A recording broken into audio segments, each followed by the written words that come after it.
ये भगवान का स्वरूप बतलाया है भागवत जी के महात्म्य में। सच्चिदानंद रूपाय विश्वोत्पत्त्यादि हेतवे।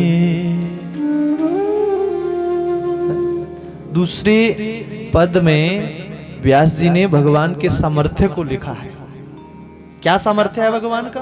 विश्वोत्पत्त्यादि हेतवे। बोले जो एक क्षण में, क्षण भी छोड़ो महाराज, उससे भी कम समय में, कम से कम समय में संसार का सृजन कर देते हैं। विश्वोत्पत्त्यादि हेतवे, विश्व की उत्पत्ति कर देते हैं और फिर उतने ही समय में इस विश्व का पालन पोषण भी करते हैं और फिर उतने ही समय में लय विलय भी कर देते हैं। भगवान का विलास है ये संसार, खेलने का क्षेत्र है ये ब्रह्मांड। वो उनका सामर्थ्य है भगवान का। विश्वोत्पत्त्यादि हेतवे तापत्रया विनाशाय।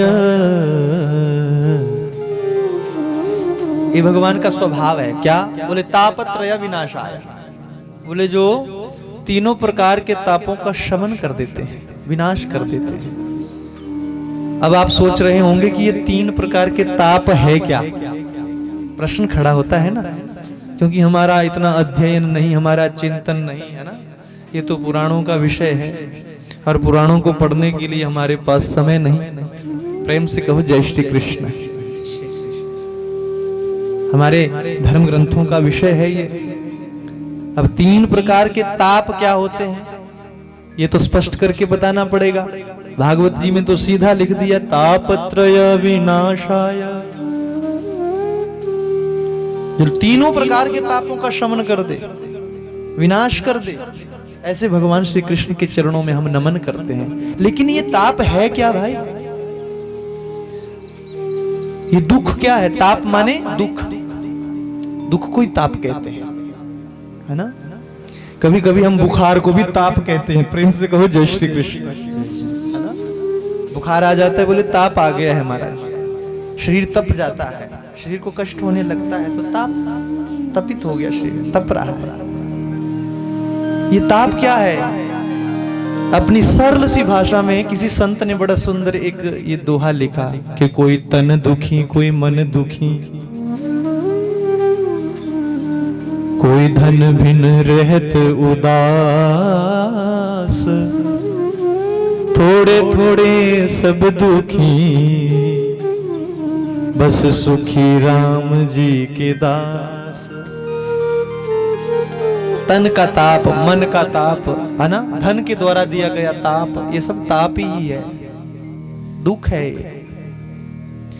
और शास्त्रों की भाषा में कहा जाए तो अधिदैविक, अधिभौतिक और आध्यात्मिक, ये 3 प्रकार के ताप हैं।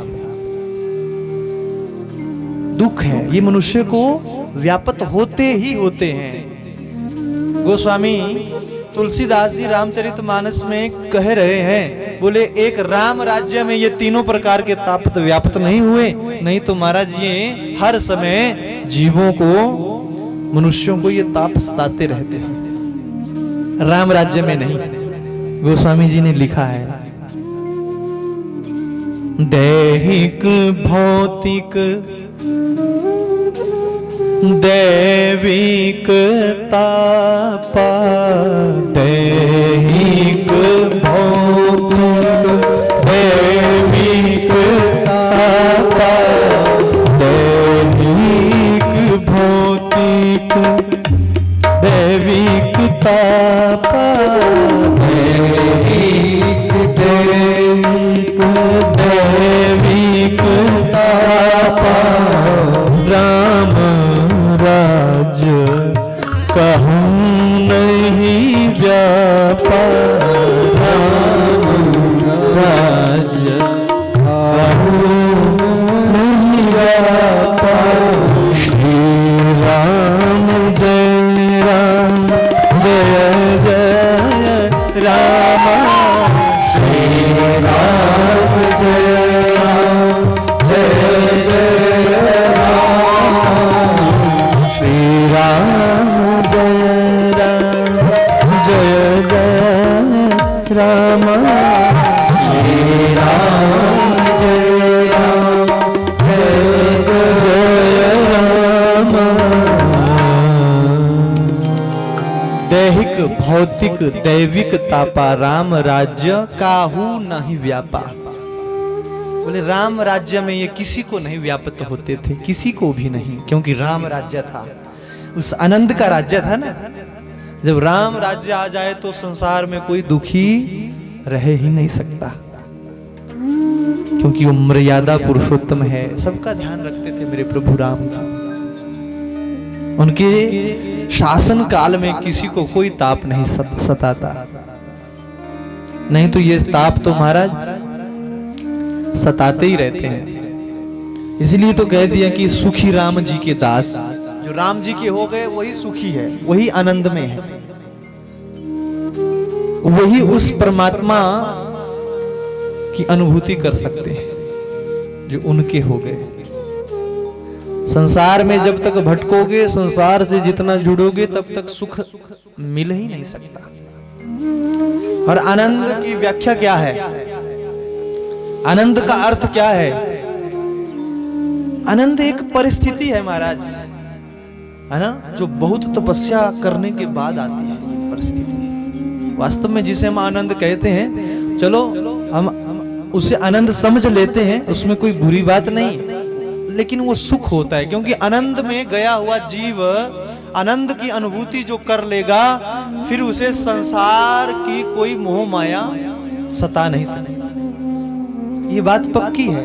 रहेगा वो संसार में, लेकिन वो आसक्त नहीं रहेगा किसी से। संसार में रहेगा, लेकिन आसक्ति कहीं नहीं।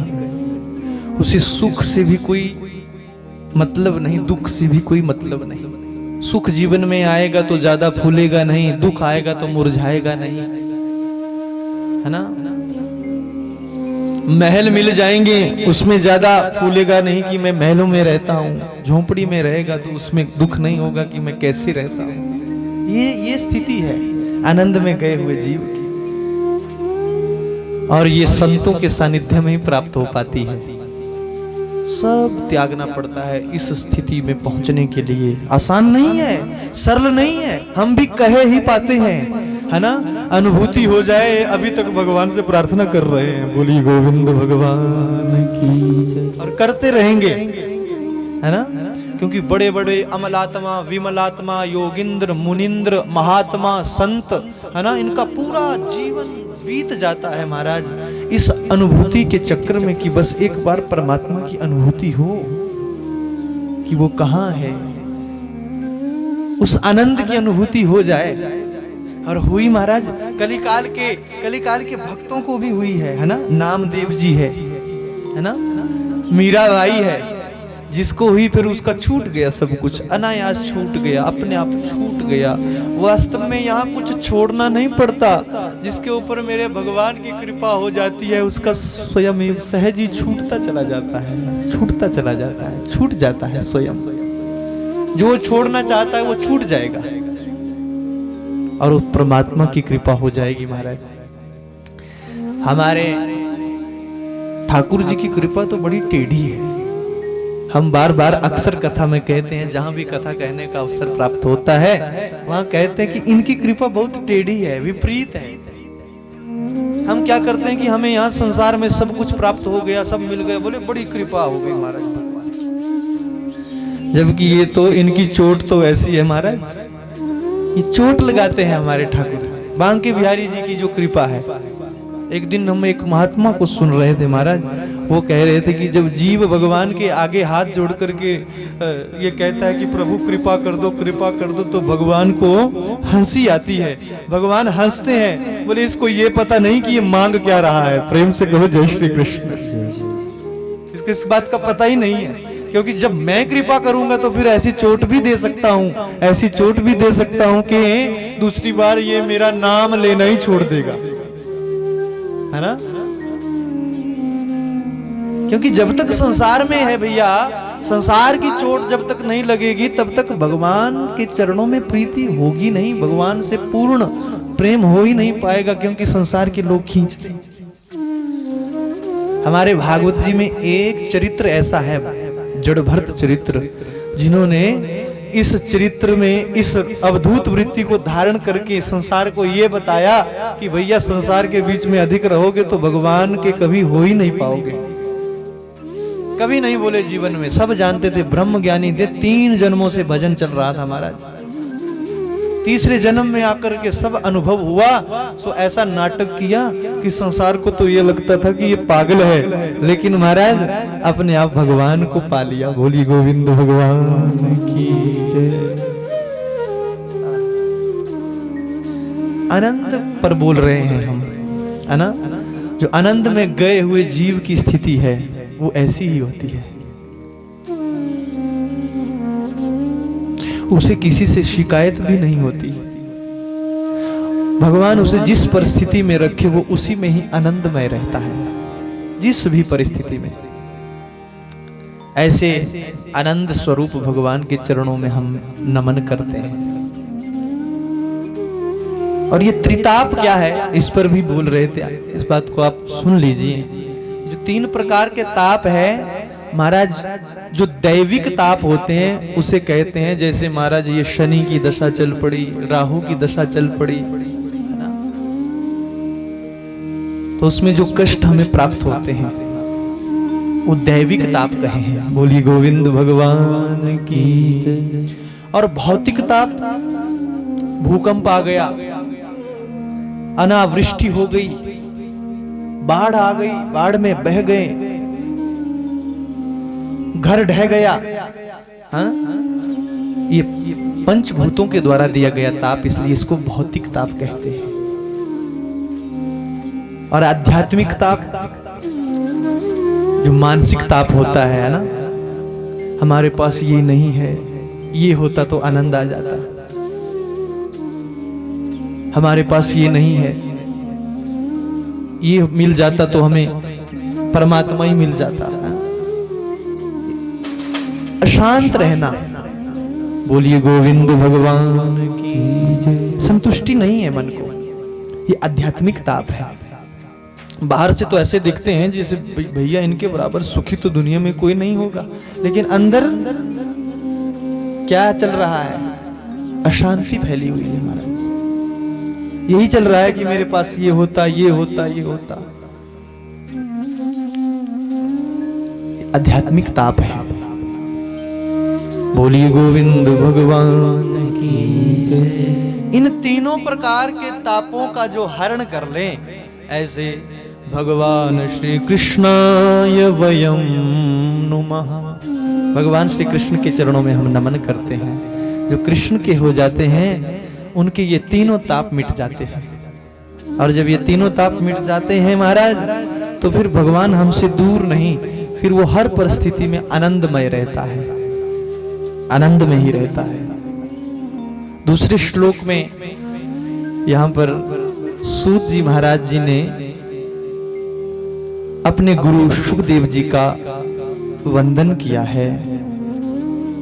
और तीसरे श्लोक से यहां पर सूत जी महाराज और शौनकादि 88,000 ऋषि मुनियों का सुंदर संवाद है। ध्यान से सुने। यहां हम अपने पास से कुछ भी नहीं कहते, जो हमारे पुराणों में लिखा है हम वही कह पाते हैं। नैमिष क्षेत्र में, नैमिषारण्य में शौनकादि 88,000 ऋषि मुनि बैठे हुए हैं, सुखासन में बैठे हुए हैं। किस भय से बैठे हुए हैं कि कलयुग आने वाला है भाई, और आने वाला समय बड़ा विकट है, कठिन है। कलयुग आ जाएगा और हम नहीं चाहते कि हम इस कलिकाल का दर्शन करें। इस दृष्टि से, इस ध्येय को लेकर के बैठे हैं। और महाराज व्यासपीठ पर आसीन है सूत जी महाराज, जिनकी आयु भागवत जी में लगभग 18 वर्ष बताई है। और शौनक जी महाराज मुख्य श्रोता बनकर के बैठे हैं। शौनक आदि 88,000 ऋषि मुनि, सबसे आगे शौनक जी बैठे हैं।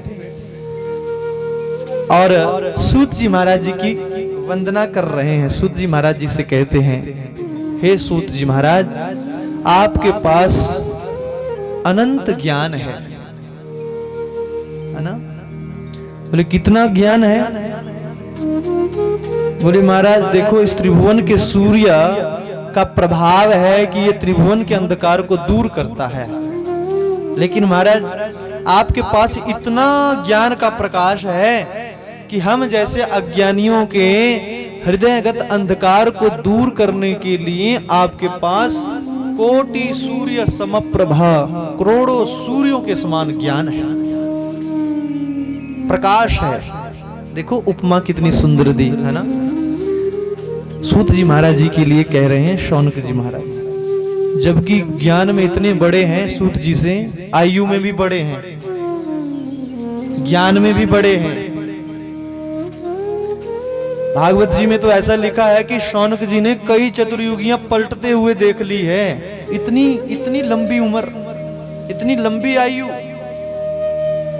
और ये मेरे भारतवर्ष के ऋषियों का विज्ञान है कि वो चाहे तो वायु पी करके सदियों क्या महाराज, युग युगांतर क्या, कल्प कल्पांतर भी जी सकते हैं। बोली गोविंद भगवान की जय। है यहाँ पर लिखा है, यहाँ पर, और है ऐसे ऋषि मुनि आज भी है। आप गंगोत्री की तरफ, यमुनोत्री की तरफ निकल जाओ, है ना? आकाश को स्पर्श करते हुए उन चोटियों की तरफ निकलो, वहां गुफाओं में आपको आज भी मिलेंगे ऐसे महात्मा जो सदियों से बैठे हैं। ऐसा विज्ञान है मेरे भारतवर्ष के ऋषियों के पास, जो वायु पी करके ही जीवन निर्वहन कर सकते हैं। किया ध्रुव जी ने महाराज 1 महीना सांस तक नहीं ली, फिर भी भगवान का भजन किया, वायु पीना भी छोड़ दिया, ऐसा हट किया। भगवान को 6 महीने के भीतर प्रकट होकर के आना पड़ा।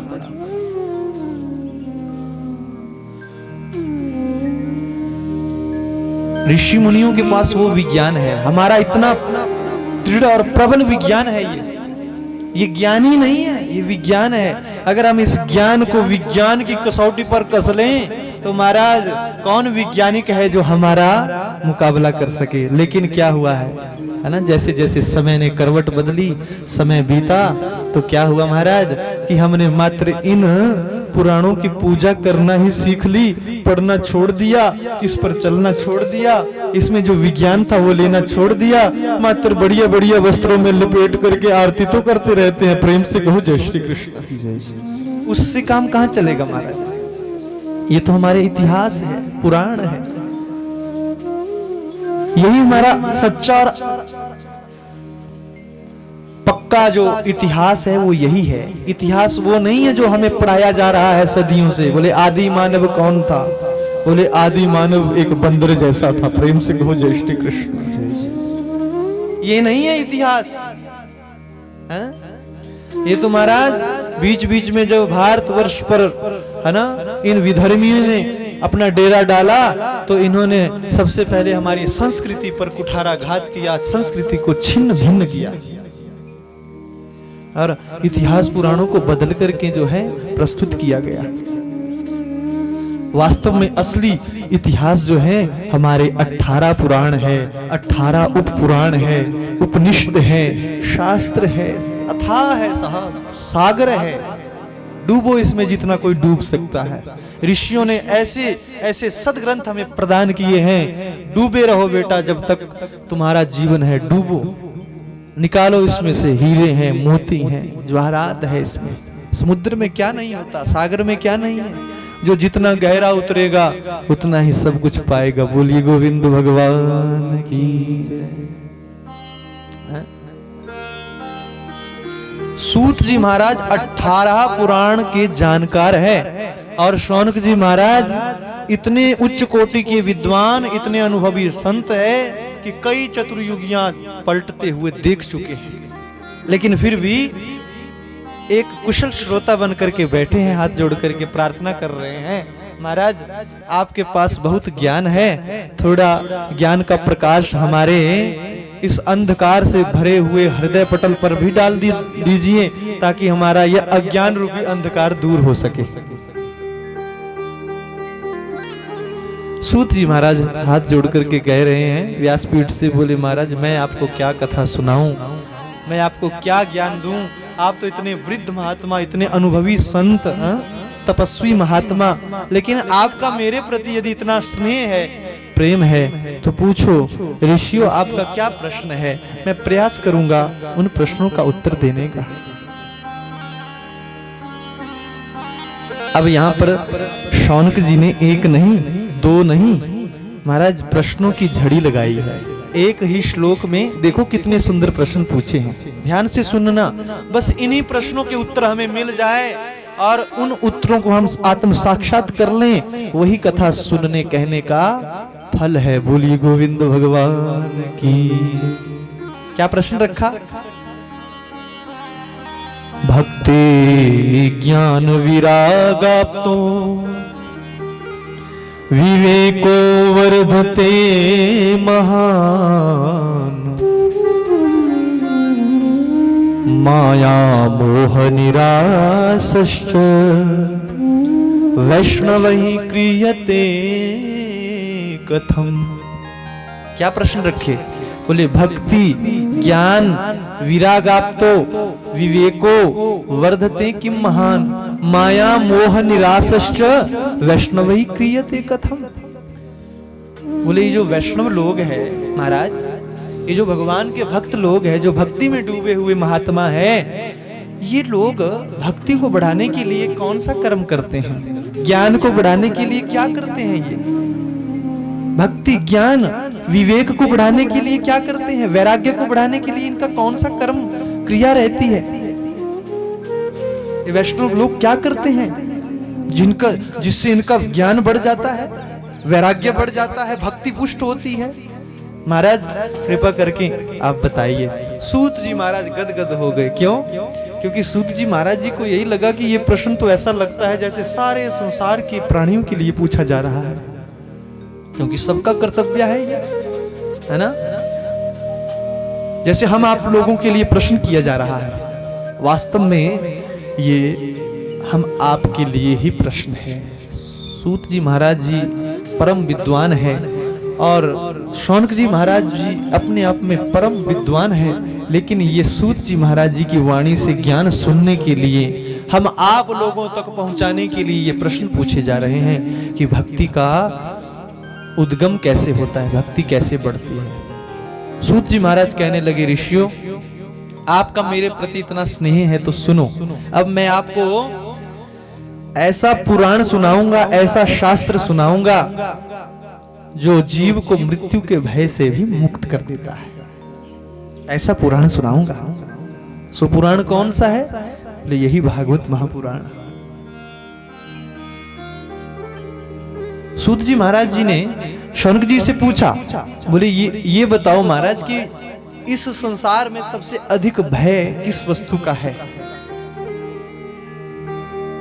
तो अंत तो गत्वा उत्तर तो यही आएगा कि महाराज मृत्यु का भय है ना? अगर जीव को मृत्यु का भय ना हो तो ये तो ना जाने क्या बन जाए, अपने आप को भगवान बनकर के बैठ जाए महाराज। लेकिन एक मृत्यु ही तो है जो हमें सत्कर्मों की ओर प्रेरित करता है महाराज, ये मृत्यु देवता। ये सबको जब स्मरण होता है ना, याद आती है कि भैया एक दिन तो मर करके निकलना है, यहाँ से शरीर को छोड़ना है, तो फिर जो अच्छे भक्त लोग होते हैं वो सत्कर्मों की ओर चल पड़ते हैं, है ना? अच्छे मार्ग पर चल पड़ते हैं। अगर कहीं मनुष्य की मृत्यु ही ना हो तो सोचो वो क्या बन जाएगा। भय तो है नहीं किसी वस्तु का। लेकिन हे ऋषियों, श्रीमद् भागवत महापुराण एक ऐसा शास्त्र है जो मृत्यु के भय से भी मुक्त करता है।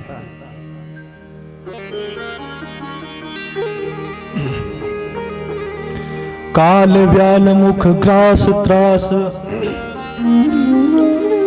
निर्णाश हेतवे श्रीमद् भागवतम शास्त्रम कलौ कीरेण भाषितम। श्रीमद् भागवत महापुराण ये जो शास्त्र है, एक कली काल के बीच में सुखदेव जी के मुख से निकला हुआ शास्त्र है, गाया हुआ शास्त्र है।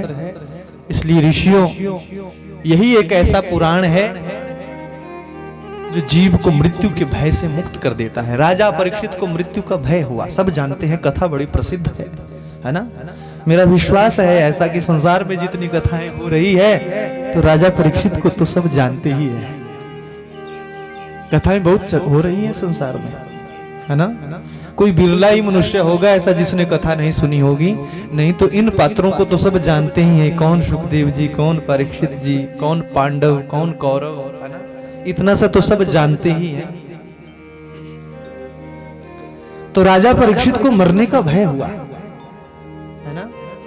और जब मृत्यु का भय लगा तो महाराज महल छूट गया, राजपाट छूट गया, और कहां चले गए?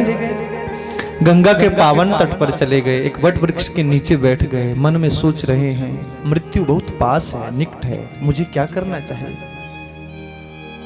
उतने में सुखदेव जी जैसे परमहंस गुरु मिल गए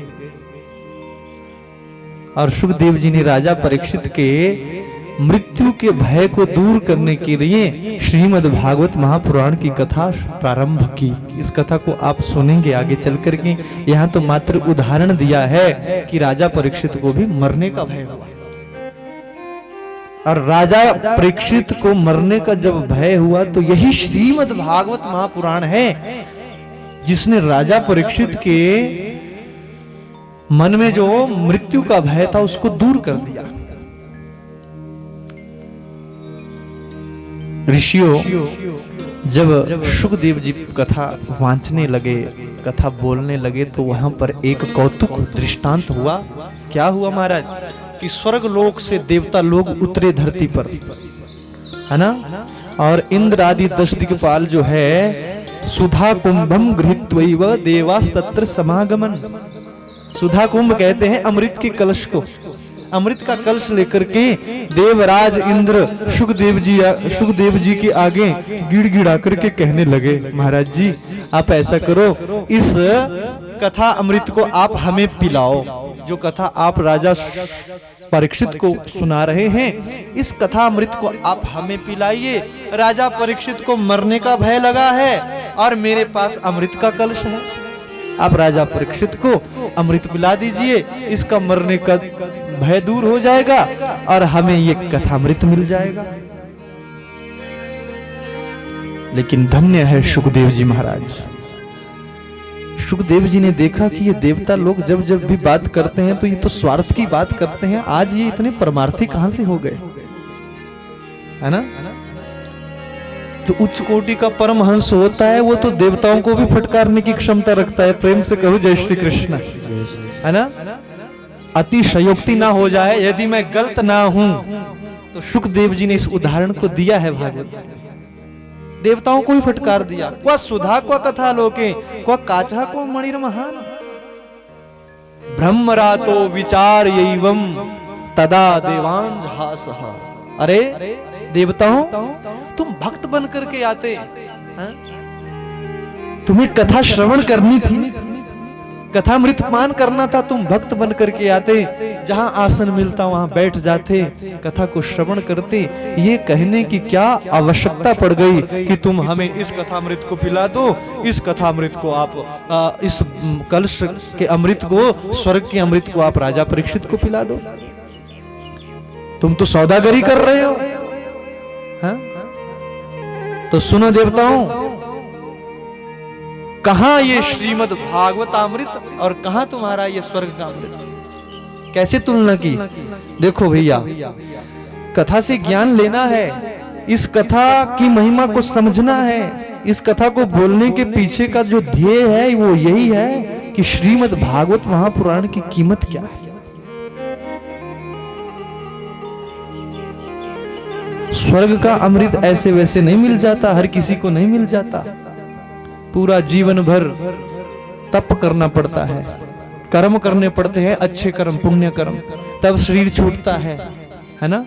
तब जो है अगर अच्छे कर्म किए होंगे तब स्वर्ग लोक मिलता है, तब वहां जाकर के कहीं 2 बूंदे अमृत की दिखाई देती है।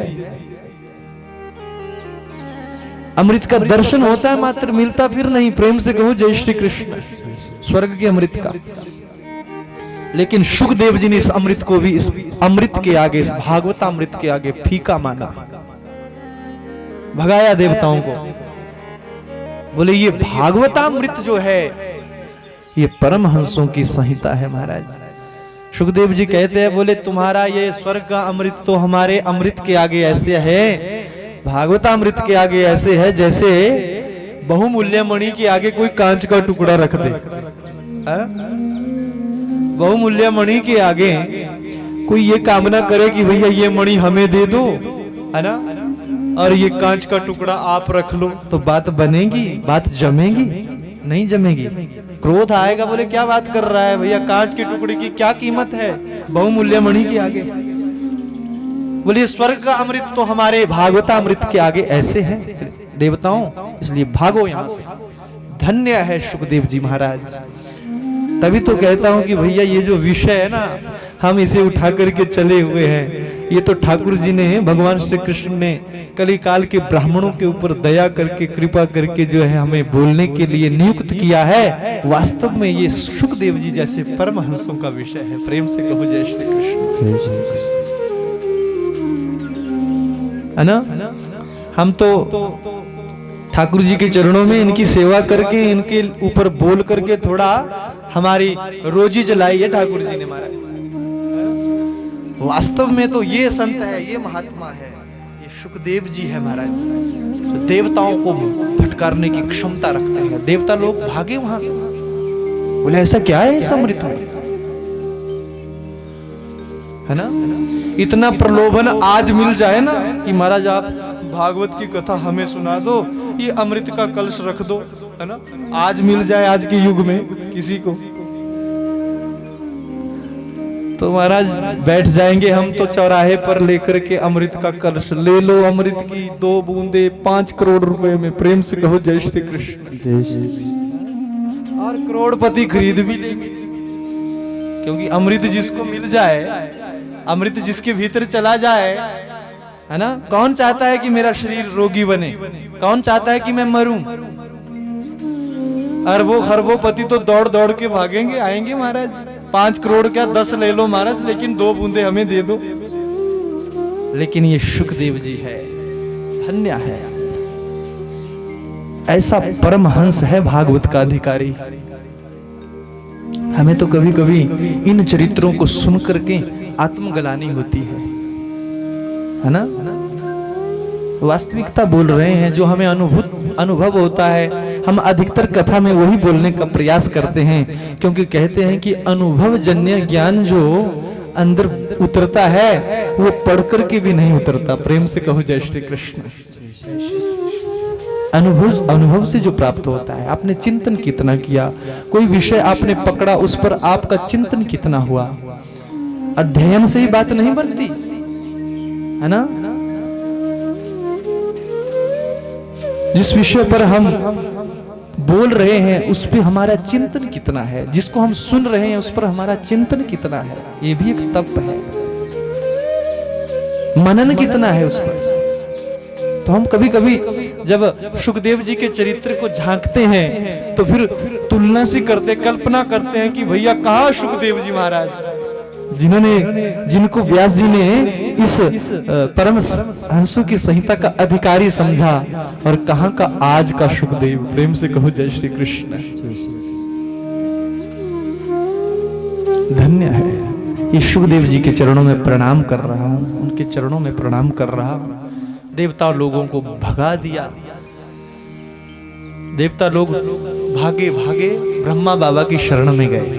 ब्रह्माणम शरणम ययहु लिखा है भागवत जी में। ब्रह्मा जी के पास हाथ जोड़ करके कहने लगे, बाबा ऐसा इस अमृत में क्या है, देखो शुकदेव जी ने हमें इस अमृत से वंचित कर दिया, भागवतामृत से वंचित कर दिया, कथा से वंचित कर दिया, ऐसा क्या है इस कथा में।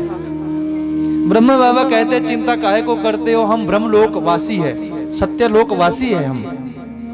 मृत्यु मंडल का समय तो देखते देखते व्यतीत होगा, 7 दिन देख लेते हैं क्या मिल जाएगा परीक्षित को। तो ऐसा वर्णन महाराज महात्म्य में कि यहाँ से ब्रह्मा बाबा ने देखा अपनी दिव्य दृष्टि से कि राजा परीक्षित को इस कथा को सुनने से मिल क्या गया। सो क्या देखा कि महाराज परीक्षित का मोह क्षय हो